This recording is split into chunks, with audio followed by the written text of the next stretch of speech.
جب تک انسان کا بھروسہ عام انسانوں سے وابستہ رہتا ہے، دنیا داروں سے وابستہ رہتا ہے، پیسوں سے وابستہ رہتا ہے، دنیاوی معاملات کے ساتھ وابستہ رہتا ہے، تو وہ کمزور ہوتا جاتا ہے دن بدن۔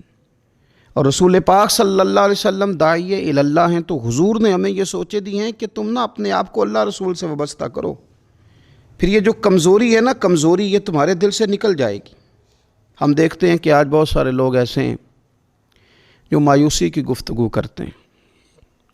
اگر غریب ہو گئے ہیں تو تب بھی ان کے جملوں میں معاذ اللہ مایوسی ہے، کہیں بیمار ہو گئے ہیں تو پھر بھی وہ گھبرائے سے ہیں، وہم کا شکار ہیں۔ اگر کسی جگہ کوئی آزمائش ان پر آ گئی ہے تو بھی مختلف توہمات کا وہ شکار ہو جاتے ہیں۔ اگر توجہ اللہ رسول کی جانب ہو اور وہ سوچیں جو رسول پاک صلی اللہ علیہ وسلم نے ہمیں دی ہیں، ان پر توجہ ہو، تو پھر انسان کسی وہم کا شکار نہیں ہوتا، پھر وہ مضبوط زندگی گزارتا ہے اور مضبوطی کے ساتھ آگے بڑھتا ہے، چونکہ اس کو سمجھ آ گئی ہے کہ میرا خالق اللہ ہے، رازق اللہ ہے، پیدا کرنے والا اللہ ہے، اور میرے تمام معاملات کا محافظ بھی میرا اللہ ہے۔ پھر وہ کمزور نہیں پڑتا، پھر وہ زیادہ امیدیں لوگوں سے وابستہ نہیں کرتا، دنیا داروں سے، سیٹھ و نوابوں سے زیادہ امیدیں نہیں وابستہ کرتا، پھر اس کی امیدیں اللہ سے اور اللہ والوں سے۔ پھر وہ اللہ رسول کی بارگاہ میں اپنے آپ کو پیش کر دیتا ہے۔ حدیث مبارکہ ترمذی شریف میں موجود ہے، راوی حضرت عبداللہ ابن مسعود رضی اللہ تعالیٰ عنہ ہیں۔ ذرا حضور صلی اللہ علیہ وسلم کے تربیت کرنے کا انداز دیکھیے گا۔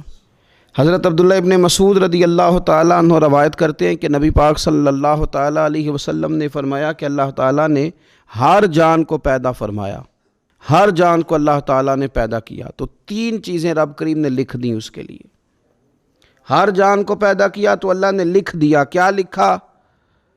اس کا رزق کتنا ہے یہ بھی رب نے لکھ دیا، عمر کتنی ہے، زندگی کتنی ہے یہ بھی رب نے لکھ دیا، اور جو اس پر مشکلات آئیں گی وہ بھی اللہ نے لکھ دی۔ اس کی حکمت کے تقاضوں کے تحت جو مشکلات آئیں گی انسان کی گناہوں کی معافی کا سبب بنے گی، نیک ہے تو درجات کی بلندی کا سبب بنے گی۔ تو جو مشکلات اس کی طرف آئیں گی، جو مصیبتیں، بیماریاں، تنگیاں، وہ سب اللہ تبارک و تعالیٰ کی حکمت کے تقاضوں کے تحت آئیں گی۔ اب انسان یہاں گھبرایا رہے، مایوس ہو جائے۔ ایک بات اب ذرا یہاں صوفیاء کہتے ہیں، وہ بھی سمجھنے والی ہے۔ وہ کہتے ہیں کہ اصل بات یہ ہے کہ جس رب کی طرف سے تو کرم قبول کرتا ہے نا، اس کی طرف سے آزمائش بھی قبول کر۔ وہ کریم جو تیرے اوپر رحمت کے دروازے کھولتا ہے، کبھی اپنی حکمت کے تقاضوں کے تحت تجھے کسی مشکل میں ڈالے تو اسے بھی تھوڑا سا قبول کر۔